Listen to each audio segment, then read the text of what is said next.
So hi. Hello, how are you? We kind of have these, these like Easter egg colors, right? Yeah. I was gonna say a team, but I don't know how some people feel about that one. Yeah, I know. Anyway, so today's going to be very interesting. Yeah? Yeah, because Isaiah 26:3, we're trying to do this dry. Yes. Or not off the cuff. But with preparation, but not talking to each other. Yeah, so we may give each other like a...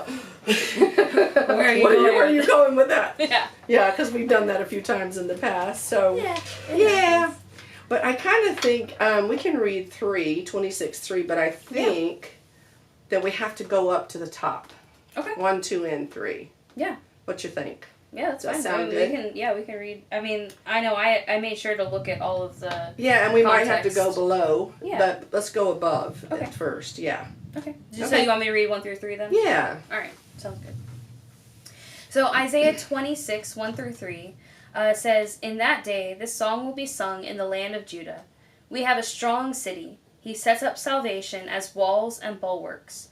Open the gates, that the righteous nation that keeps faith may enter in.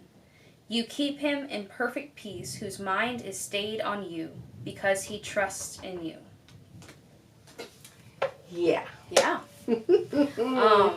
It's kind of like a very short and sweet. I think you could almost summarize it very quickly if we wanted to. Oh, for sure. For sure. And I think it's really funny because, God's funny that way of just trusting in the Lord. I've, recently not come up with this phrase, but established this phrase in my brain of whenever I have those anxious thoughts, I have, "Lord, I trust you." Yeah, so like it's good one. It's really cool because then I feel that peace that this passage is talking about. I'm focusing on God. I'm focusing on the Lord, and I'm saying that I trust Him, and I feel that peace afterwards. Yeah. So it's kind of a simple. Yeah. Simple little spot. But we can make it more difficult. Oh, yes, we can. Yes, we can. Yeah, because, we were, these are songs, and some of it just turned into songs that, I don't know, I saw this, the David series they did. I know there was a lot of, there was a lot of, controversy.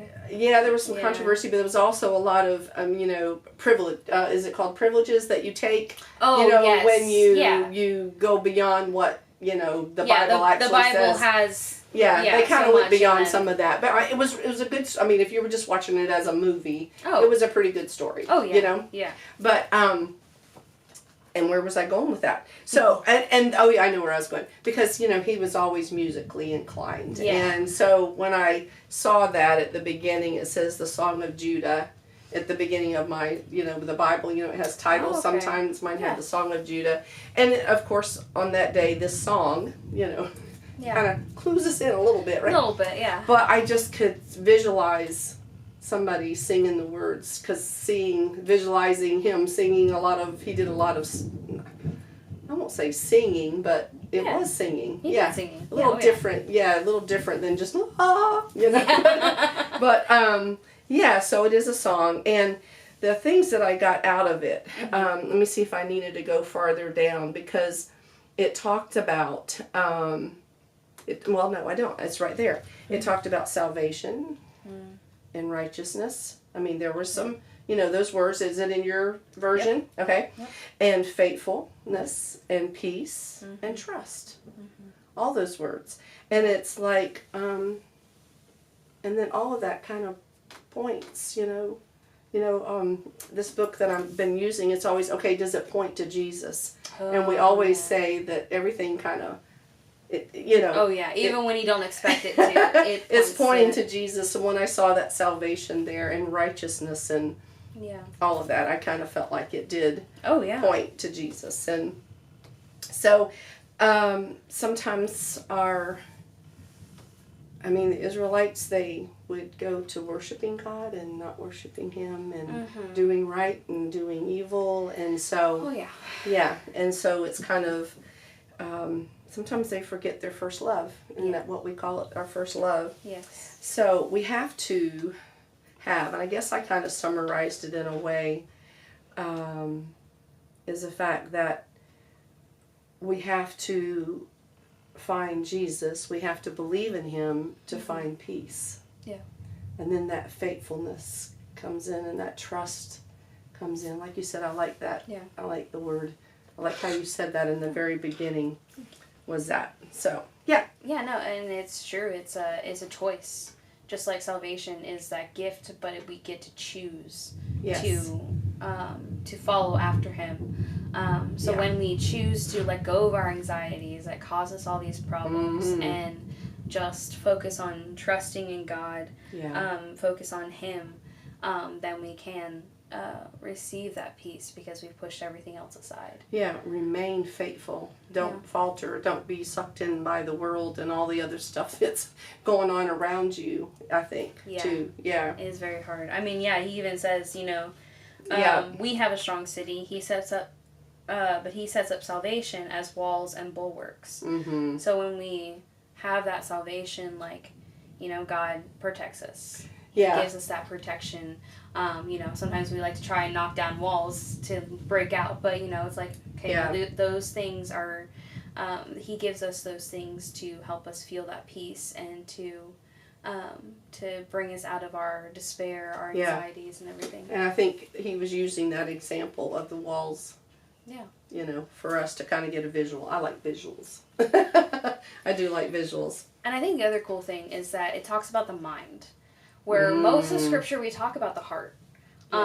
We do have in Matthew 22:37 to love the Lord with all your heart, mind, soul, strength, whatever order that is. Yeah. But so it's just as important to lean on God for through your heart as well as your mind. Your mind. I think that's so important, and it talks in Romans 12:2 about be transformed by the renewing of your mind.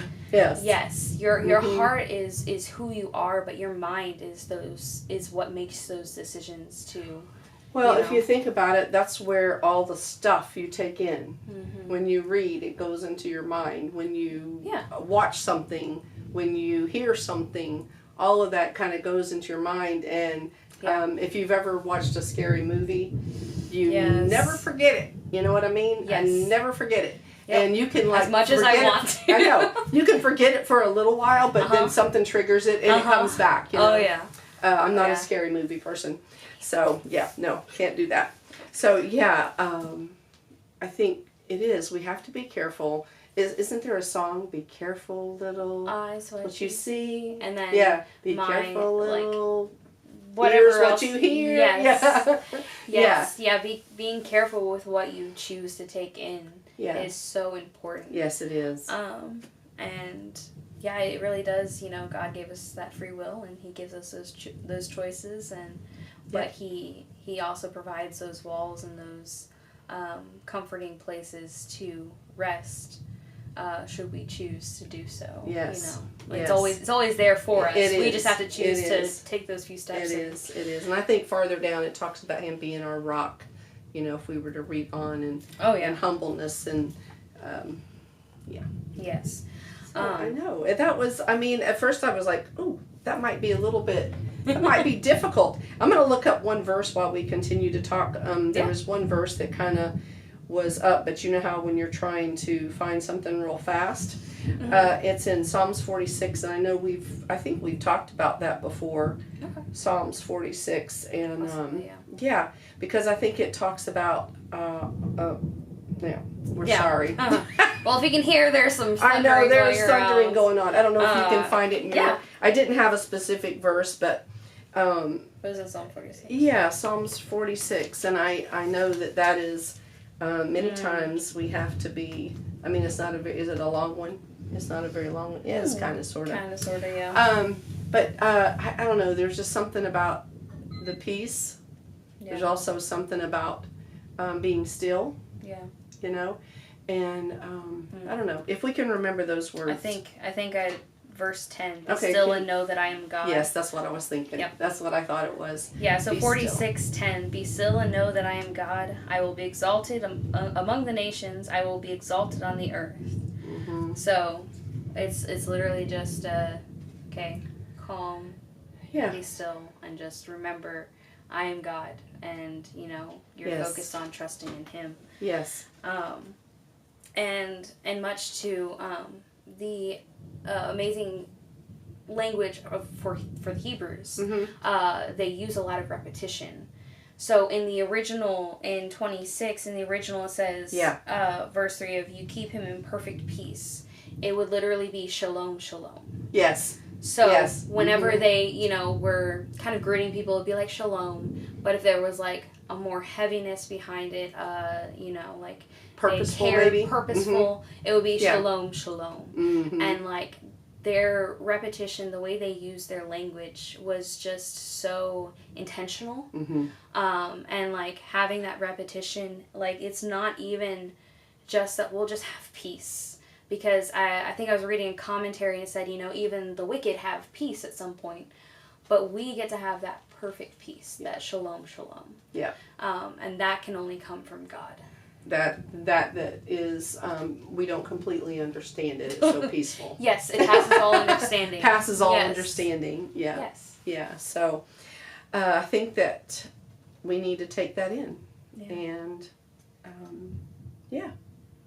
peace, faithfulness, trust. Yeah. Be still. Be still, huh? Be still. It's hard in this busy world. It is hard. It is hard, but we have to be purposeful about being still. We do. And resting. Yeah. We do. For sure. All right. So, hey, that's our little verse and that's our interpretation. You have a different question or something about that, you just have to let us know. Yeah. Appreciate it. See y'all later. Bye. Bye.